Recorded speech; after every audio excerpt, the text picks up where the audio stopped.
예, 오늘 또 온라인으로 오프라인으로 예배드리는 여러분들을 주님의 이름으로 축복합니다. 예, 우리가 새해를 들어서 우리가 말씀을 우리가 새해 표에 맞는 말씀을 여러분들과 나누고 있습니다. 예, 복 있는 사람, 복 있는 가정, 복 있는 교회가 되자라고 여러분들과 우리의 표를 나누었습니다. 그리고 진짜 복이 뭔가? 그 복은 많은 사람들에게 영향력을 끼치는 것이다. 꼭 필요한 사람들이 되는 것이다. 하나님께서 우리에게 주시는 가장 큰 복은 내가 누군가에게 꼭 필요한 사람이 되는 것, 하나님에게 꼭 필요한 사람으로, 하나님에게 필요한 교회와 가정으로 세워지는 것, 이것이 진짜 복이다라고 말씀을 드렸습니다. 그리고 또한 우리가 알고 있는 그 복들, 세상의 복이 아닌 말씀이 이야기하고 있는 복은 바로 하나님께서 우리와 함께 하시기 때문에 뭐라고 말씀드렸습니까? 두려움이 아닌 담대함으로 살아갈 수 있는 것이 복이다라고 말씀을 드렸습니다. 우리가 지금까지 살아온 과거를 돌아보며 내 삶에 역사하여 주신 그 하나님, 나와 함께 해주시고 역사해 주시고 응답하여 주시고 정말 내 삶에 힘들 때 어려울 때마다 나를 건져 주신 그 하나님, 그 하나님을 기억하며 앞으로도 나와 함께 하실 임마누엘의 하나님을 믿고 담대함으로 살아갈 수 있는 것, 이게 복이다라고 여러분들에게 말씀을 드렸습니다. 오늘 여러분들과 나눌 또한 말씀은 바로 주님께서 우리에게 선하신 목자가 되시기 때문에, 주님이 우리의 선하신 목자가 되심이 우리에게 복이다 라는 말씀으로 여러분들과 말씀을 나누기를 원합니다. 빌리그레함 목사님과 같이 사역을 했던 분 가운데 한국인 여성 사역자가 있었습니다. 킴 웍스라는 시각 장애인 그 사역자였습니다. 한국 전쟁 때 실명을 했고 고아원에서 자랐는데 어떤 미국 중사의 도움으로 미국에 가서 인디애나 주립대학에서 공부하였고 오스트리아에서 성악 교육을 받아 성악가가 되었습니다. 그 후 그녀는 예수님을 믿고 간증거리를 갖게 되어서 빌리그레함 목사님과 함께 집회를 통해서 간증을 하게 되었습니다. 이 간증은 그녀의 그 집회 때의 그 간증입니다. 사람들은 장님이 나를 인도할 때 저 100m 전방에 뭐가 있다고 말하지 않습니다. 단지 앞에 물이 있으니 건너뛰라고 하고 층계가 있으니 발을 올려놓으라고 합니다. 인도하시는 분을 믿고 내가 한 걸음 한 걸음씩 걸음을 옮기기만 하면 항상 나는 가고자 하는 목적지에 도달하게 됩니다. 저는 하나님이 우리를 인도하시는 방식이 꼭 이와 같다고 생각합니다. 우리는 알 수 없는 우리의 미래 때문에 답답해하지만 우리는 10분 후도 알지 못하고 알고자 할 필요도 없는 존재라는 것을 깨달아야 합니다. 왜냐하면 오늘 무엇을 해야 할 것인가를 보이시는 하나님께 믿음으로 순종하여 오늘을 살면 하나님은 내일을 인도하셔서 마침내 하나님이 인도하시는 그곳에 도달케 하실 것이기 때문입니다. 여러분 어떻습니까? 우리는 한 치 앞도 알 수 없는, 지금 당장 몇 분 앞의 미래도 알 수 없는 것이 우리의 인생이라는 거죠. 그런데 우리가 그런 것들을 염려하고 걱정하기보다 우리의 발걸음을 인도하시는 하나님을 믿고 순종함으로 한 걸음 한 걸음씩 걸어가다 보면 하나님께서 인도하시는 그곳에 우리는 마침내 도달하게 될 것입니다. 왜 그렇습니까? 하나님께서 우리의 선하신 목자가 되어주시기 때문에 그렇다라는 겁니다.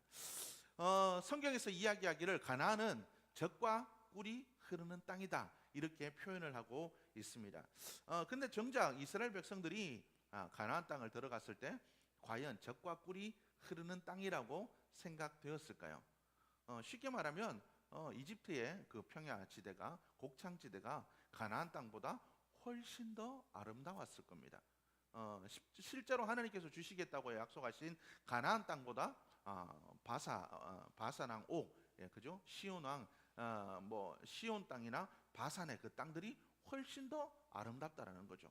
하나님께서 주시겠다고 약속하신 요단 서쪽의 땅들보다 므낫세 반지파와 그죠? 갓지파가 남기로 했었던 요단 동쪽 편의 땅들이 훨씬 더 아름다웠다라는 겁니다. 이 이스라엘 백성들이 가나안 땅에 들어갔을 때, 야 이게 과연 젖과 꿀이 흐르는 땅일까? 이렇게 한번 회의적인 생각도 한번 해보게 되었을 겁니다. 그런데 이 가나안 땅, 이 하나님께서 주시겠다고 하신 이 가나안 땅은 성경에 젖과 꿀이 흐르는 그런 땅이라고 쉽게 하나님께서 말씀을 하셨지만 그곳은 수많은 도시 국가가 형성되어 있었고 정복하기도 쉽지 않고 우상 숭배가 아주 만연한 도시였기 때문에 신앙을 지키기도 쉽지 않은 땅이었다라는 거죠. 산악지대였고, 그죠? 언덕과 골짜기가 많은 도시가 바로 가나안 땅이었다라는 겁니다. 오늘 본문 23편은 다윗의 가장 위대한 고백이라고 할 수가 있습니다. 역사적으로 보면 다윗이 헤브론에서 왕이 된 후에 지은 찬양이 시편 23편의 말씀입니다. 다윗은 헤브론에서 왕이 된 후에 7년 6개월이라는 시간이 지나고 나서야 통일 왕국의 진정한 왕이 되었습니다. 그리고 헤브론에서 왕이 된 후에도 사울의 남은 아들 이스보셋과 북이스라엘 장군 아브넬과 끊임없는 전쟁을 해야 했다라는 겁니다. 오늘 이 성경 말씀에서 다윗은 하나님을 뭐라고 고백하냐면 여호와는 나의 목자시다라고 그가 고백을 하고 있습니다. 모든 문제와 어려움이 끝나고 난 후에 하나님께 드린 고백이 아니라 아직 여전히 많은 문제들이 남아 있었음에도 불구하고 그는 여호와는 나의 목자시다라고 다윗은 고백을 했다라는 겁니다. 다윗이 하나님을 나의 목자시다라고 고백했던 것은 사울 왕의 그 핍박과 위협 그리고 그 문제 가운데서도 하나님께서 그를 도우셨고 하나님의 은혜가 그에게 임하였고 그리고 사울이 죽고 난 후에 하나님께 기도하며 간구했던 그 모든 것들에 응답하셨던 하나님의 역사가 있었기 때문에 그는 하나님은 나의 목자시다라고 고백했을 것입니다. 사무엘하 2장 1절의 말씀 보면 다윗이 여호와께 여쭈아르되 내가 유다 한 성읍으로 올라가리이까 여호와께서 이르시되 올라가라. 다윗이 아뢰되 어디로 가리이까 이르시되 헤브론으로 갈지니라. 다윗이 하나님께 물었을 때 하나님은 다윗에게 헤브론으로 가라라고 말씀하셨습니다. 하나님께서 이 헤브론으로 가라고 하셨을 때 다윗이 순종하여 갔을 때 다윗은 그곳에서 유다의 왕이 되었을 뿐만 아니라 끝내 통일왕국의 왕으로 되었다라는 거죠. 하나님의 말씀에 순종하여 갔을 때에 하나님의 인도하심을 따라 갔을 때에 하나님께서 나를 하나님께서 나의 목자가 되어 주셨다라고 그는 고백할 수 있었다라는 겁니다.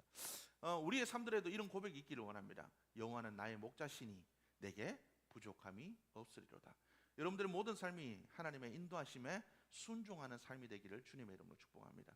하나님께서 어디로 인도하시든 다윗처럼 여호와는 나의 목자시니 순종함으로 따라갈 수 있는 여러분들의 모습이 되기를 주의 이름으로 축복합니다.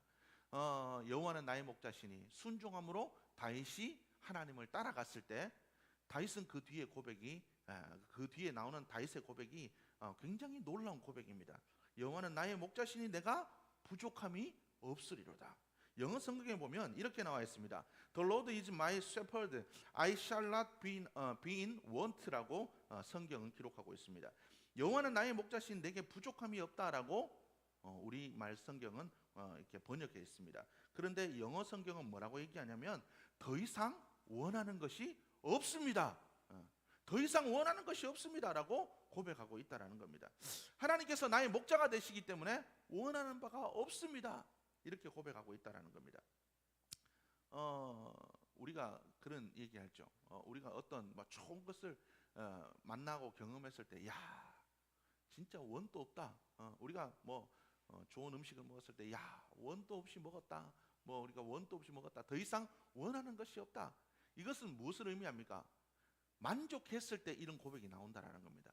하나님의 말씀에 순종하여서 여호와는 나의 목자시니 주님의 말씀에 순종해서 갔더니 만족하는 삶이 있었다라는 겁니다.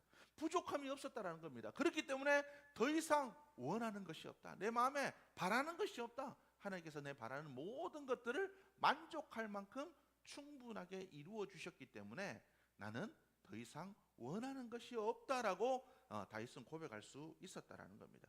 다윗이 이렇게 고백할 수 있었던 것은 하나님께서 다윗에게 원하는 대로 이루어 주셨기 때문이 아니라 하나님이 원하는 대로 그의 인생을 이끌어 갔기 때문에 이런 고백을 할 수가 있었다라는 거죠. 우리의 뜻대로 우리의 원대로 가면 우리의 인생은 잘못될 수 있습니다. 그러나 하나님의 원대로 하나님의 뜻대로 우리의 삶이 인도되어지면 우리의 삶은 더 이상 원하는 바가 없습니다. 이런 고백이 우리의 삶들 속에 나오게 될 줄로 믿습니다. 우리가 아까 찬양을 했죠. 우리가 아까 찬양을 했을 때 우리가 뭐 했습니까? 주님 한 분만으로 나는 만족해. 우리가 과연 그러한 삶을 살고 있습니까? 여호와는 나의 목자시니 내게 부족함이 없으리로다. 주님 한 분만으로 나는 만족하겠습니다. 하나님께서 나의 목자가 되어 주시니까 더 이상 원도 없고 부족한 것도 없고 바라는 것도 없습니다. 여러분 그렇게 과연 고백하며 살아가고 있습니까? 여러분 우리는 그러한 고백을 할 수 있는 자들이 되어야 될 줄로 믿습니다. 하나님이 우리의 선하신 목자이기 때문에 우리는 그분의 말씀을 따라 순종하며 걸어가는 자들이 되어야 될 줄로 믿습니다.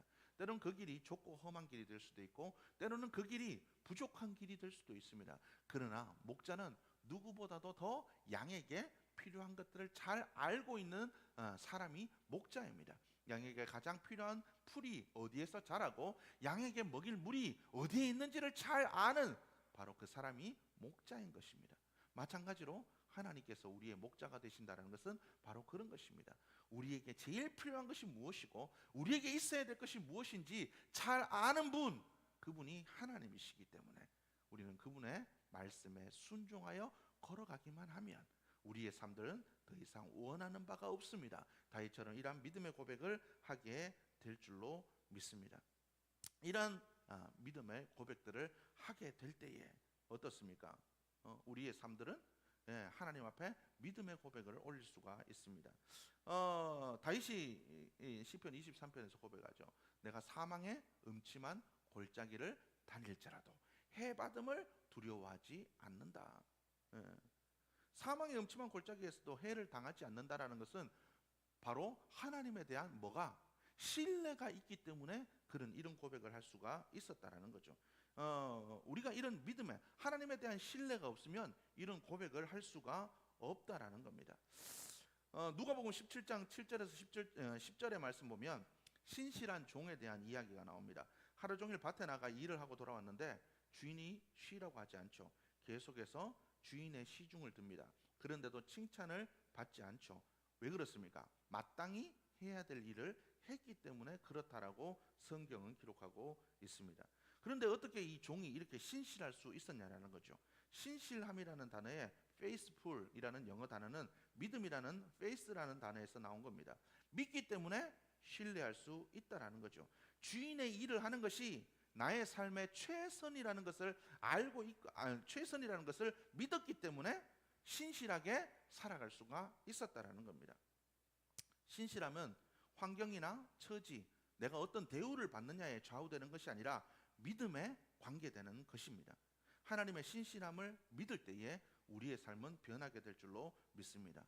하나님을 온전히 신뢰하게 될 때에 하나님께서 내게 주어진 환경, 하나님께서 내게 주어진 가정, 하나님께서 내게 주신 교회, 하나님께서 내게 주신 직장, 하나님께서 내게 주신 그 모든 것들이 하나님께서 나에게 주신 것이다라는 것, 내가 그것을 온전히 신뢰한다면 우리는 우리에게 주어진 가정의 문제라든지 여러 가지 삶의 문제들에 더 이상 흔들리지 않는 자들이 될 줄로 믿습니다. 바로 여러분들이 하나님에 대한 그 신뢰를 가지고 살아가는 자들이 되어야 될 줄로 믿습니다. 하나님께서는 우리에게 이야기합니다. 야, 나를 믿어라. 나를 신뢰해라. 나는 너희의 선한 목자가 될 것이다 라고 하나님께서 이야기하고 있습니다. 예수님께서도 우리에게 얘기합니다. 수고하고 무거운 짐진 자들아 다 내게로 오라. 내가 너희를 쉬게 하리라. 나는 마음이 온유하고 겸손하니 나의 멍에를 메고 내게 배우라. 그리하면 너희 마음이 쉼을 얻으리니. 하나님께서는 우리를 쉬게 하시는 분이십니다. 요한복음 10장 11절의 말씀 보면 나는 선한 목자라. 선한 목자는 양들을 위하여 목숨을 버린다. 하나님께서는 우리를 사랑하셔서 당신의 아들을 십자가에 달리게 하시기까지 우리를 사랑하셨습니다. 너희를 위해서 생명도 아끼지 않는데 더 이상 내가 너희를 위해서 이렇게 생명도 아끼지 않는데 너희가 나를 믿지 않겠니? 주님께서 그렇게 이야기하고 계시다라는 겁니다. 우리를 위해서 생명도 아끼지 않는 그 선하신 주님을 신뢰함으로 여러분들의 주어진 모든 상황 속에서 신뢰함으로 여러분들이 믿음 안에서 걸어갈 수 있는 여러분들의 모습이 되기를 주님의 이름으로 축복합니다. 하나님께서 우리의 삶들 속에 신뢰함으로 걸어갈 때에 하나님께서 우리의 삶들을 푸른 풀밭에 누이시고 쉴만한 물가로 인도하실 줄로 믿습니다. 푸른 풀밭, 쉴만한 물가, 바로 하나님께서 우리의 삶들 속에 가장 필요한 것들을 채우신다라는 의미를 가지고 있다라는 겁니다. 여러분들의 삶들 속에 하나님께서 반드시 그곳으로 인도하실 줄 믿고 여러분들이 살아갈 수 있는 여러분들의 모습이 되기를 주의 이름으로 축복합니다.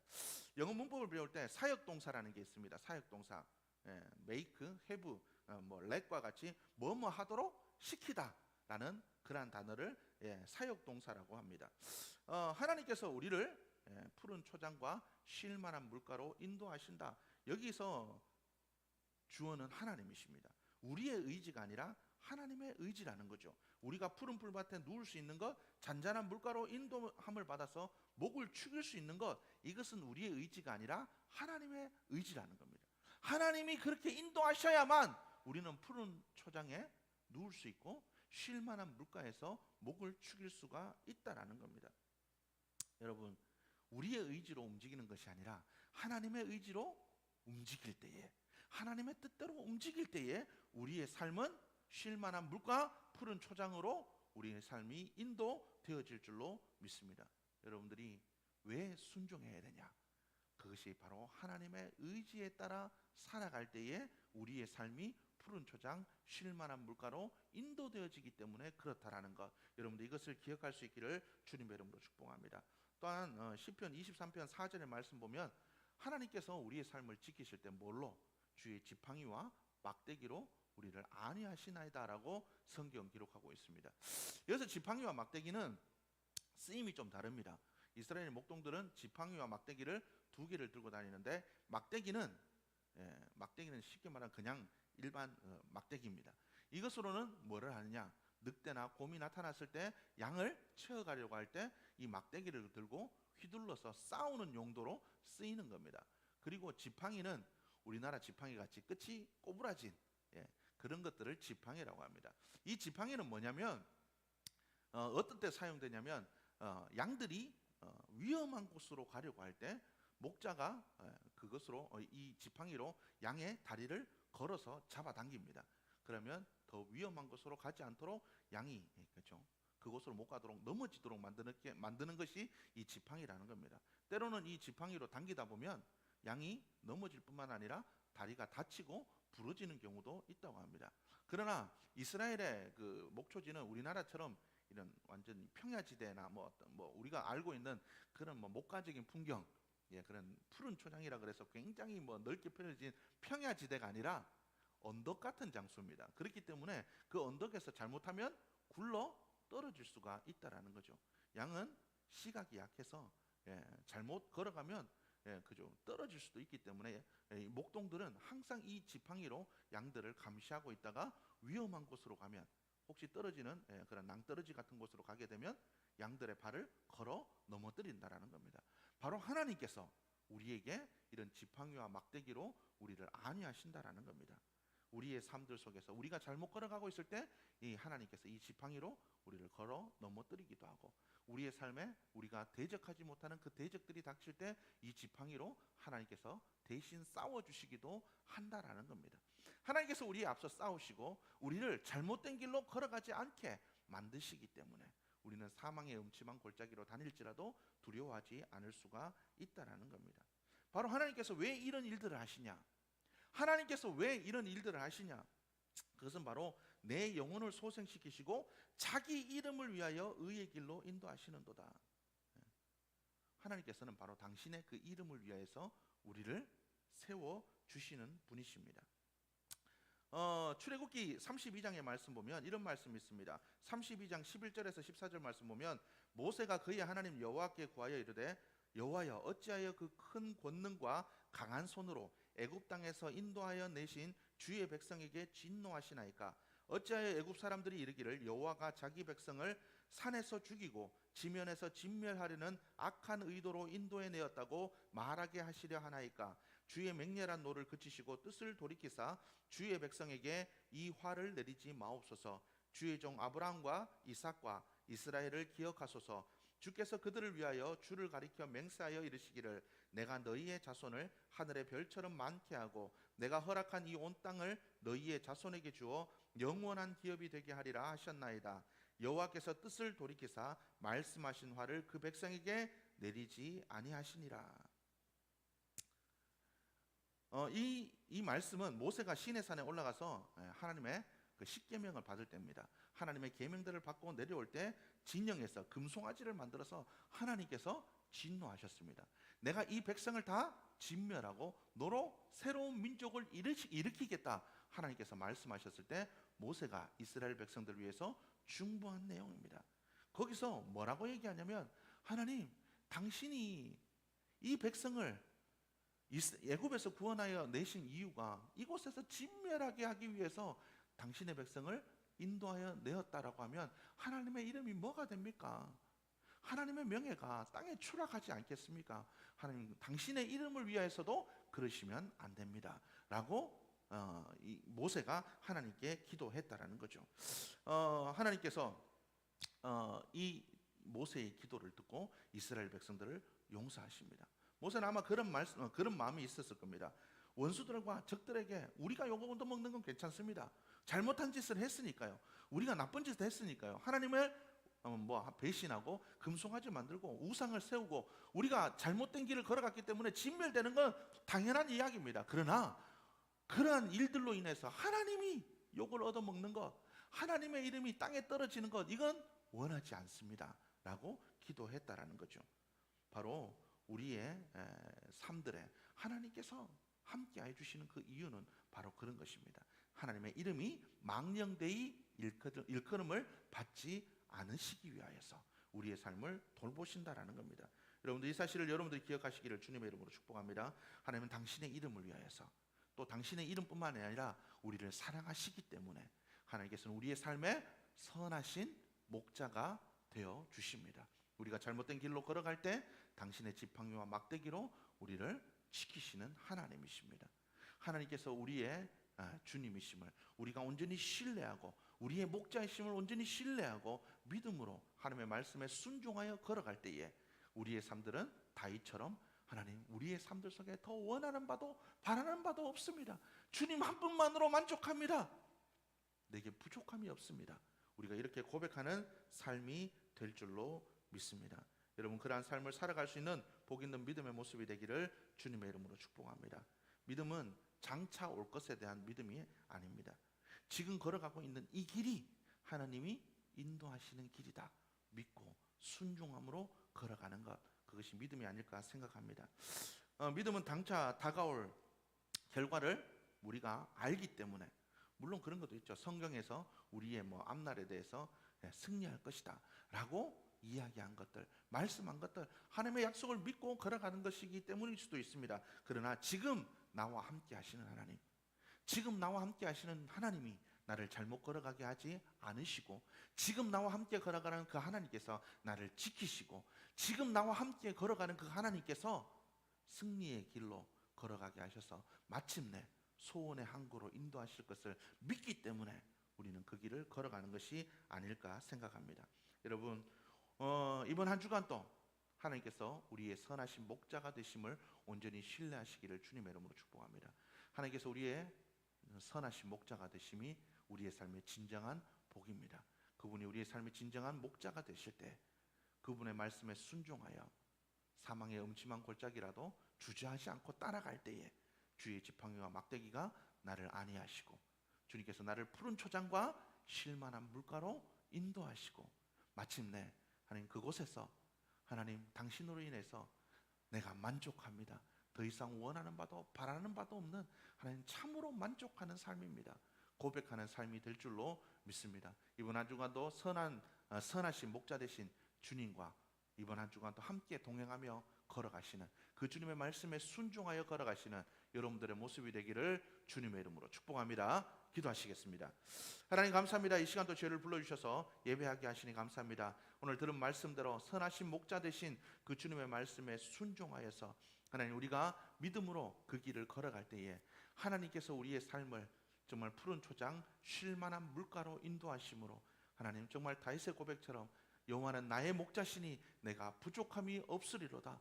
원하는 바도 바라는 바도 없이 충분히 만족한 삶입니다. 고백하며 나아가는 우리 모두의 모습이 되게 역사하여 주옵소서. 선하신 그 목자 되신 주님과 함께 주님 나라 가는 그날까지 평생에 함께 동행하며 순종하는 삶을 살기를 간절히 소원하오며 예수님의 이름으로 기도드렸습니다.